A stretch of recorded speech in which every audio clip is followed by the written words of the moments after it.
This summer, Canadian swimmer Arianna Hunsicker made her Paralympic debut, competing with Canada's high-power national team.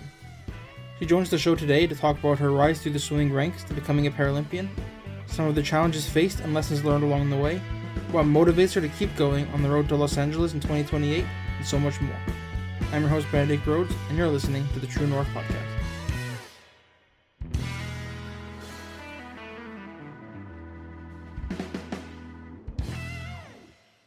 I'm joined now by Arianna Hunsicker. Arianna, thank you for taking time to join the show. Thank you for having me. It's a pleasure. We're a few months removed now, of course, from Paris 2024, your first Paralympic Games. Now that you've had some time to reflect on it a bit, how do you kind of look back on that experience as a whole? I think for me, I'm still reflecting a lot about my experiences in Paris. It was really a dream come true. I started swimming at the age of 12, and I pretty quickly realized that I wanted to go to the games one day. And I wanted to go to the games in Tokyo originally, but COVID and due to like politics in our sport and stuff like that, it never ended up happening. We didn't have a trials for the para side of swimming, so I never got even the chance to try out for Tokyo. And I remember at the time I was pretty sad about it, but I mean, I look back at it now and I'm just like, you know what, I was 17 years old. It really just would have been for the experience. And so I really just put my eyes on Paris for the next 3 years. And so it was a dream come true to make it to Paris. And as I sit here today, I'm glad that I made it to the games. I just think there's a lot to unpack in terms of my journey there, and I think I'm still reflecting on it. But overall, I think I'm happy to have accomplished that dream. You mentioned the 3 years between sort of Tokyo and Paris. How much did you maybe grow as a swimmer in that sort of 3 year span? Because 3 years is a long time when you're sort of that age as a swimmer. Yeah, so I actually probably had the craziest 3 years, probably of my entire life, I would say. I am from Vancouver originally. I grew up in Surrey basically my entire youth. I swam at the same club. Since I started swimming, I swam for the Surrey Night Swim Club, and I swam there my whole swimming career. And then over the summer after the Tokyo Games happened, I decided I was going to move across the country to Montreal, away from my family. I just turned 18, I think 3 weeks prior. So I was, freshly out of high school, freshly an adult. And I was, you know what, I'm going to make this move to Montreal, because that's where our para high performance center is. So I thought that was going to be, the best decision for me. So I made that move. And the first year was honestly just a learning experience, like anyone who moves out on their own for the first time, and especially at 18, you're just really learning how to live and be an adult. And I had a lot of issues that year, just in terms of like my personal life, but my swimming grew. I made my first ever senior national team that year. I went to 2022 World Championships where I placed sixth in my best event. And so that was a huge accomplishment for me. And that really gave me momentum going into the 2023 season. I remember, despite all the issues I had in 2022, just like dealing with moving on, I remember going home for the summer and like really having a reset. And then I was able to come back for 2023 and just still be fresh and still be excited. And 2023 season, I still improved. I kept improving throughout the whole season, but I kind of hit a point where there was a lot of like, once again, outside factors affecting me. I didn't feel very stable in my training, and it was just another messy year, I would say. And so after I went to, sorry, I made the world's team in 2023 that year. And that was another big accomplishment. This is my second ever national team on the road to Paris. But that Worlds was also not a great experience for me. I think I placed eighth in my best event, which I still made a final. I still had pushed my times further from the year before. I was still improving, but I just remember overall feeling like super dissatisfied just because I wasn't like internally happy with my performances, and I just dealt with so much again that year. And I was like, okay, wow, like it was another 2 years of just like roller coaster. And I'm still improving in swimming, but it was just so hard. So once again, I kind of reset, and then I came back to Montreal for the Paris season. I was like, you know what, this is the year, this is our last year, that we wanted our whole life, right? And I went back to Montreal to start the Paris season. It would have been last fall now. And I just remember being so motivated. And things still weren't great in terms of certain training environment stuff.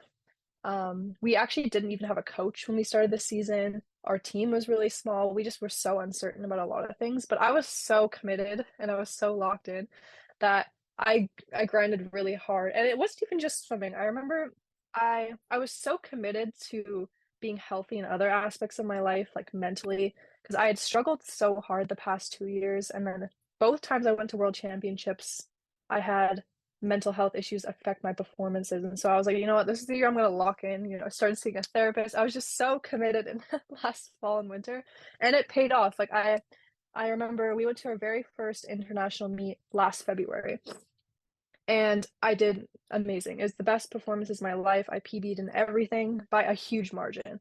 And I remember thinking after that meet, I was like, wow, like I'm not only on track to make the games, I'm on track to potentially medal if I can continue this trajectory. And so I was super happy. And I mean, in hindsight, I realized what I was doing in those few months to get to that point. It wasn't really sustainable. I was so locked in that it became really hard once. After we came back from that meet in February, everything was great. And then all of a sudden we had a pool fire. I don't know if you've heard anything about the Montreal Stadium being caught fire last year, but that put a huge turmoil on like everything we'd kind of built towards. And then after that, it was just kind of like cascading effect. Our team just kept getting smaller with people leaving. And I remember it was just such a hard grind from February. I think the pool fire happened in March. From March until trials, which were in June, it was just such a grind again, but in like the worst way. Like everything was just so much harder. We had to commute, an hour each way just to get to training. I had to drop out of school, which was like a way for me to have balance in my life because I just didn't have time. Like I had to focus everything on swimming and making it to trials to make the games because this is my dream. I've been working so hard towards it. But I got to trials that year and I made the team, but my performances weren't what I expected. When I came out of February, I had expected to be able to continue my momentum. And when I got to trials, I was about the same. And so that was really hard for me mentally because I was so convinced that I could move even further forward. And I don't want to make excuses or anything. And I mean, the the instability in our training environment had a huge part to do with that. But yeah, I just remember going to trials. I made the team, and this is my dream come true. But I remember feeling like, oh my gosh, I have to train like this for another 2 months. And I remember feeling like almost scared. I was like, I was just so like it was so hard to train for the past few months that I was like, oh my gosh, I have to continue this.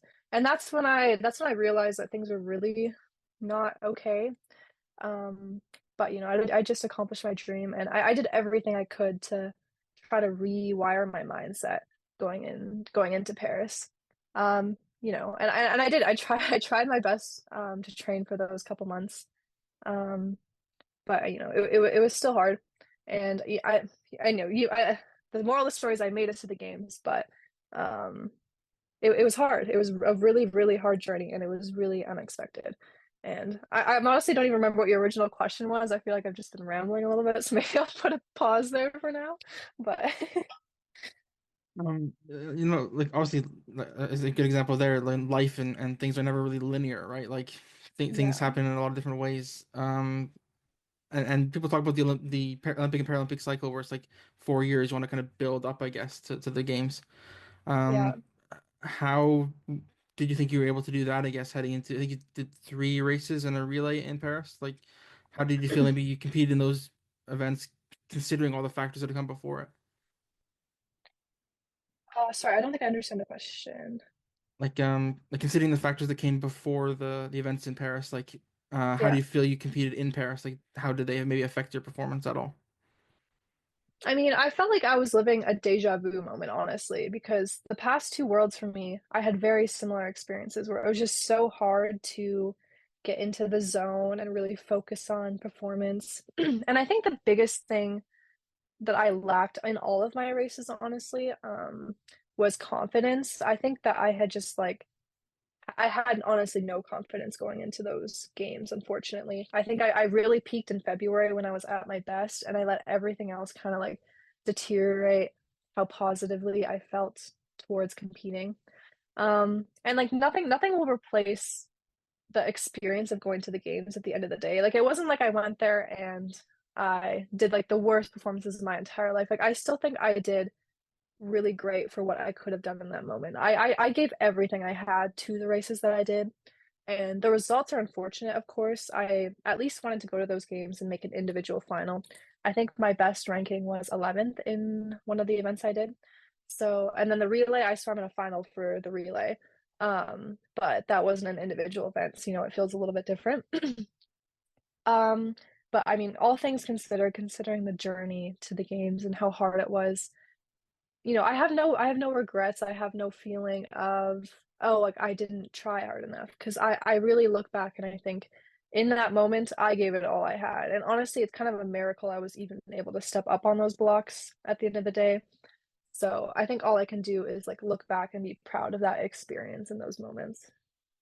Yeah, absolutely. You mentioned the experience of being at the games.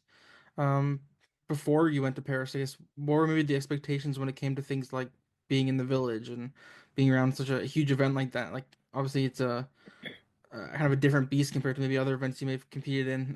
So what was that experience like, and compared to maybe how it lived up to it? Honestly, I don't think anyone can expect what the games are truly going to be like. It's the craziest stage ever. The village was so cool.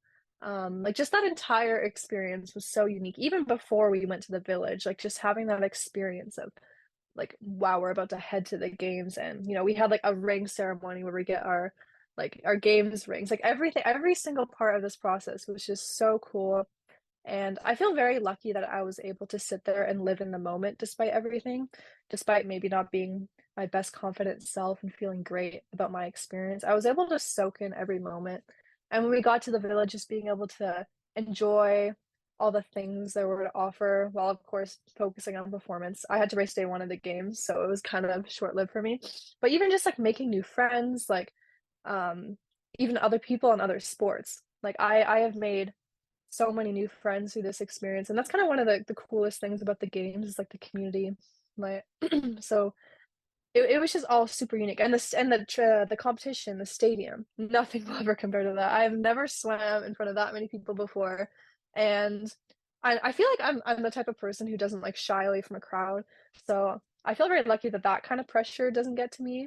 I just found it really cool. I was like, dang, there was a sold out crowd on one of the nights I was racing. Or one of the mornings I was racing, and it was just so cool and so unique to be able to soak up that moment. And yeah, and honestly, I look forward to experiencing that again when I can like, really enjoy that more.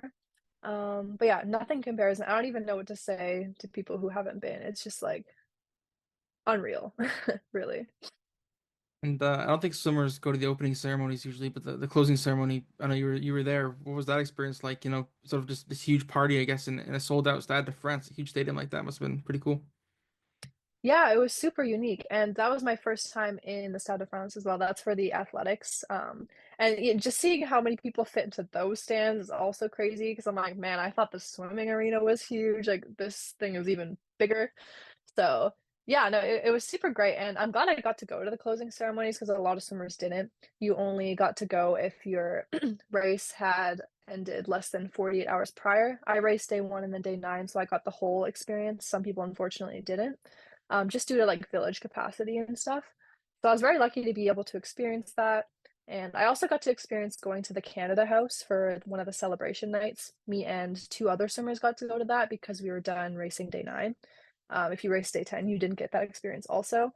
So I feel like I truly got like the game celebration experience also, which was super cool because, that's all a part of it. And just like seeing those crowds and watching the performances. And yeah, it's just a once in a lifetime experience.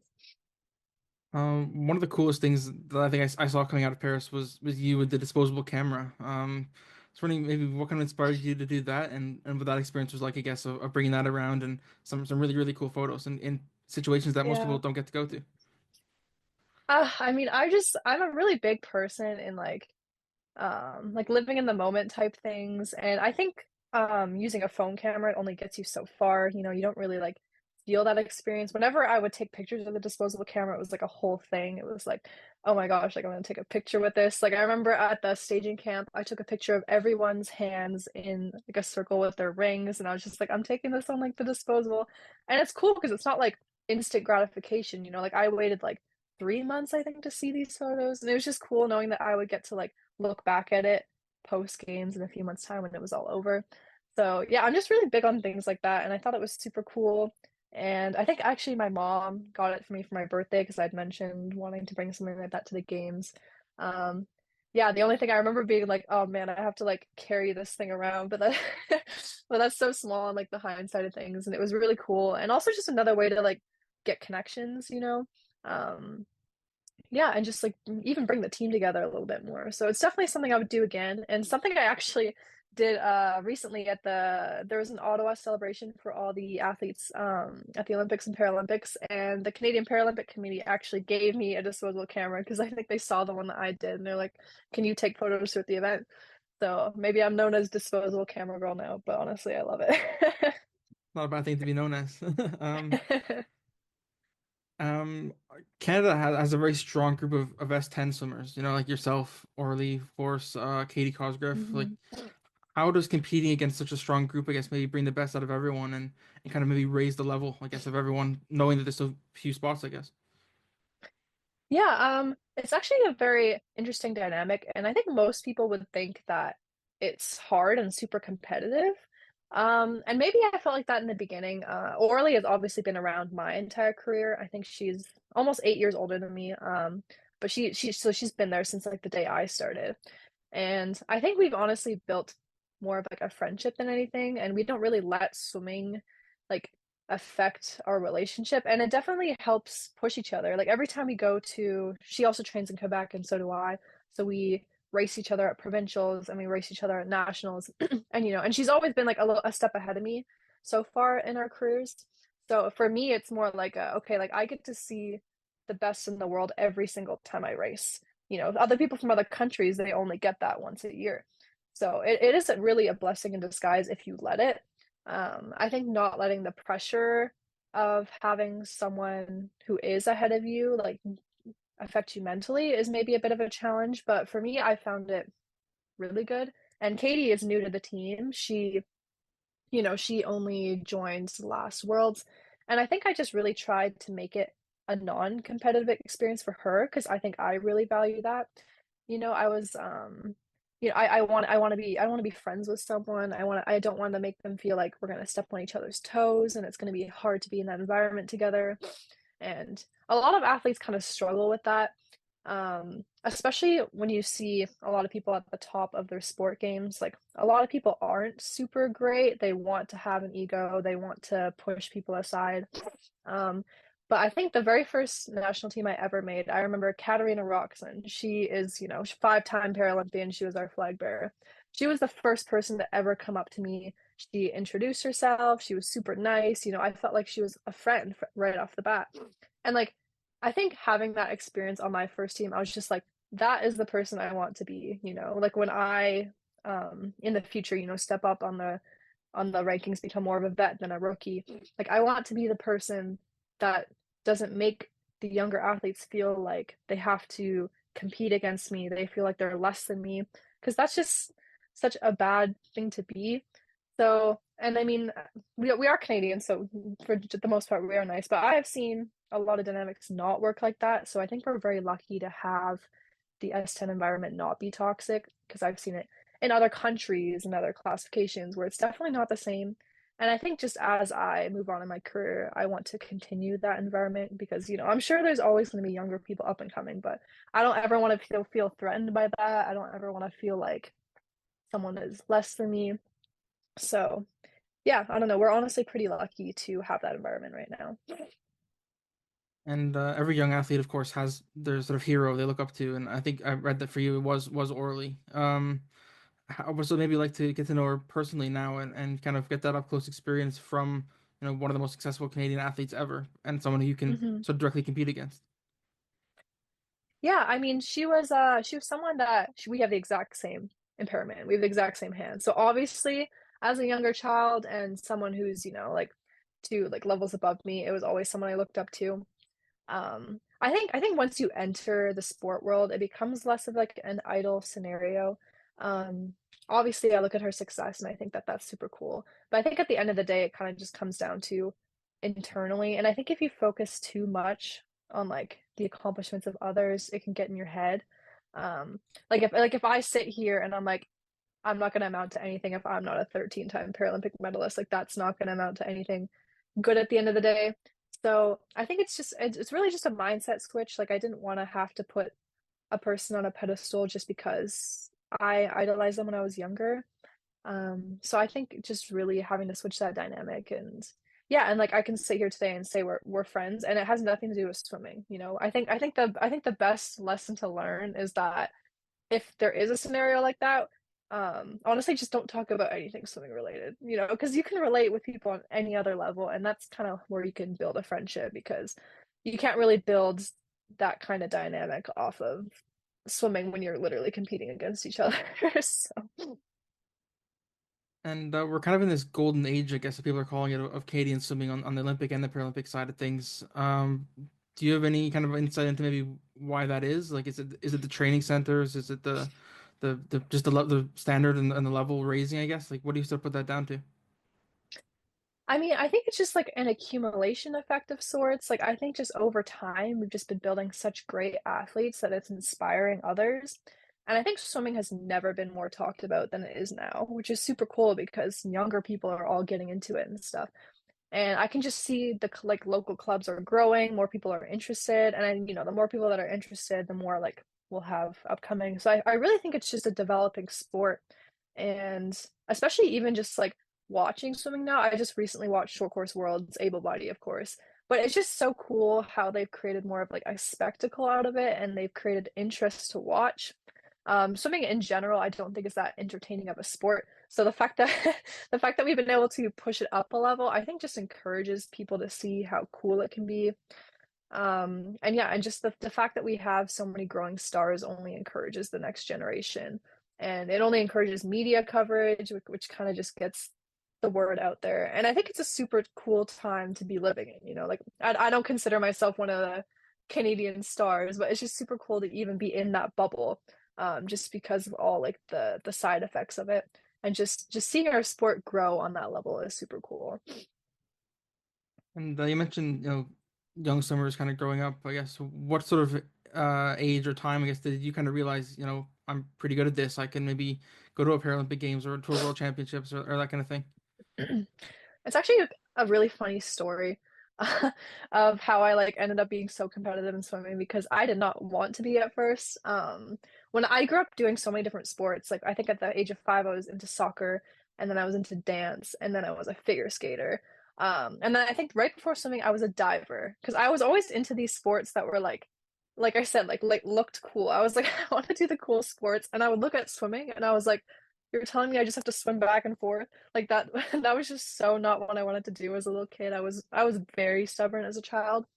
But my parents knew it the whole time because I had passed all the swimming lessons when I was like super young. I think I was 7 or 8, and I was already at like the top level. And they were like, you know, you're swimming with like people that are a lot older than you and you're good. Like you should try to pursue this. But it took me a long time to actually get into it. And I think when I realized how bad I sucked at diving, that was honestly maybe my turning moment. Because I was not a good diver. And so I was like, okay, but I'm still good in the water. So, you know, my parents were the one who pushed me to start swimming. And honestly, right away is when I discovered that I was good at it. Once I actually started competitive swimming. I remember in the first year, in my entire club, I had won Rookie of the Year. I was like the most improved swimmer in a season. This wasn't even para. This was like the whole club, able-bodied and para. I was just from 0 to 100 in that year. And then the next year, I made like BC Games, and then it was Canada Games, and then it was like I went to Pan Am Games in 2019, my first junior team. So it was really just like a huge upward trajectory since I started, and I kind of just never looked back. You know, I found that love for competing and training. And I mean, obviously, when you're good at something, it's a pretty big motivation to stay as well. It wasn't like I was dead last at my diving competitions. I was really going somewhere with it. And how rewarding, I guess, has been for you, and maybe justifying for your family as well, to kind of tick off these boxes, like going to a Canada Games and dominating the Canada Games, or going to the Pan Ams, going to the Paralympics. Like, then you got the ring, you got the tattoo with Alison Lang, I think as well. Like, Yeah. there you go. How rewarding has it been to kind of take off these boxes one by one and kind of maybe see a bit of an upward trajectory, I guess. I think it's super cool. I think it's a crazy experience once you're at like the top level, I would say, because now that I've ticked the box of Paralympian, like that's kind of like the peak of sport. And like, sure, I'm not a medalist yet, and one day I would like to be. You know, I would like to have a world's medal. I would like to have a games medal potentially one day. But I honestly feel like a sense of freedom in a way, because my whole life, sport has kind of been I don't want to say not a choice because I could always choose to leave the sport, but I always felt like I like had to reach that next level. And now that I feel like I've reached the games, I think over the past few months, I've been reflecting on like why I'm do my sport. And I think going into the next cycle, going towards LA, I even considered after the games, I was like, man, like, do I really want to like keep swimming? And which is a crazy thought because even a year ago, I would always say, "Oh, I'm gonna go to LA. I'm gonna go to 2032." I was like, "Why wouldn't I?" And so reflecting after the games is kind of a crazy experience because once you've reached that point, like I'm at the point now where I'm only really going to be doing it for myself. And I think that's a really good perspective to have. Now, like I'm super grateful for that because now I don't feel like I have to go to another games. I feel like I'm going to do it because I want to. And I'm going to do it a lot differently this time, like I'm going to live my everyday so much more differently now that I have like I feel like I'm making the choice. Like I'm still even to this day right now, I'm actually still not really training. I chose to take a way longer break than I expected. Even during the games, I was like, you know what, I'm gonna get back into training mid-October. And it's, the holidays, and I'm still like, whoa, like I need a break. So I think it's just a really unique place to be in. And I'm really grateful for that, because I have the Paralympian title for life. Like I don't need to achieve anymore. It's going to be what I want to achieve. And that's been a really freeing feeling that I've had recently. So I'm really excited to see what that mindset brings to my career because I think that's only going to bring more growth and good things. And I think I'm going to improve a lot more because of that. And how much maybe appreciation or respect, I guess, maybe does that give you for someone like Katarina who's been to five now? I think Beijing was probably her first one, and now she's still going in Paris. Like how crazy is that? I honestly I have no idea how, people do it. Like and I and I think I'm just speaking from a place of like my past 3 years were so hard and I don't think it has to be. Like I think for someone like Katarina, she's trained her whole life in her hometown. I moved across the country to compete for my sport. Like I really had to find different purposes than maybe some people. I had to find like new balances in my life. So I think it's just different person to person, but it is really, really hard. And sport is a full-time job. And it's hard to be in something that's a full-time job when A, maybe you're not enjoying it that much. B, maybe other things in your life aren't where you want them to be. So yeah, anyone in any sport it's so hard. And I have like an immense amount of respect to anyone who's done it, honestly, more than once, because I'm like, that takes commitment. Like that is a choice, like I just said, like once you have it once, you have that title for life. Like you don't have to go again. People are choosing to do that. So it is definitely makes me admire those people a lot more. Before I let you go, are you cool doing a quick rapid fire round just to end things off here? Yeah, of course. Awesome. First, who's your favorite athlete growing up who was not a swimmer? Who's not a swimmer? Honestly, it was probably a hockey player, and I can't even name them because I'm so bad with that. But I have four brothers, and they all played hockey, and we're all into hockey. So I was a hockey family girl. So I can't even name one, but probably one of them. Are you Canucks fan growing up? Yeah, I was a Canucks fan. Do you think there's more doors in the world or wheels? Oh gosh, I'm gonna say doors. What's the coolest place that you've traveled to because of your sport?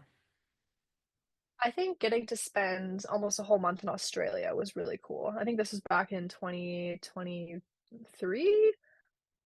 I actually don't even remember, but Australia was so cool, and I would love to go back. What's one place that's still on your bucket list? On my bucket list, I actually have never been to Asia, which is kind of crazy because you would think I would have by now, but I've only been to swimming places in Europe. But next year, Worlds are in Singapore, so that will be my first time in Asia, and I hope to get to explore a bit more after that. And last one, what's your favorite thing to kind of do away from the pool to kind of I guess get away a bit? Honestly, I'm still kind of discovering that, but I've really been enjoying doing school more full time now. And also, I just started working a little bit, which has been really rewarding. I started working for Can Fund actually, which is an athlete's charity, and it really helps because it feels like I'm giving back to, the sport community. So I really just enjoy finding a greater sense of purpose beyond my sport. And I think that, I don't know if that counts as a hobby, but that's something I'm kind of striving towards in my future. Ariana, it's been a pleasure to have you on the show, and thanks for taking the time and have a good holiday season. Thank you so much.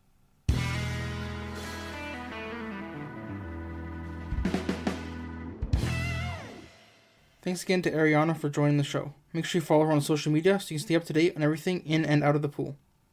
If you want to be the first person to listen to future episodes of the True North podcast and read all of my written content, you can subscribe for free wherever you get your shows and at truenorthsports.substack.com. You can also follow us on Twitter at truenorth_sport and on Instagram at truenorthsport. I've been your host, Benedict Rhodes. Thank you so much for listening.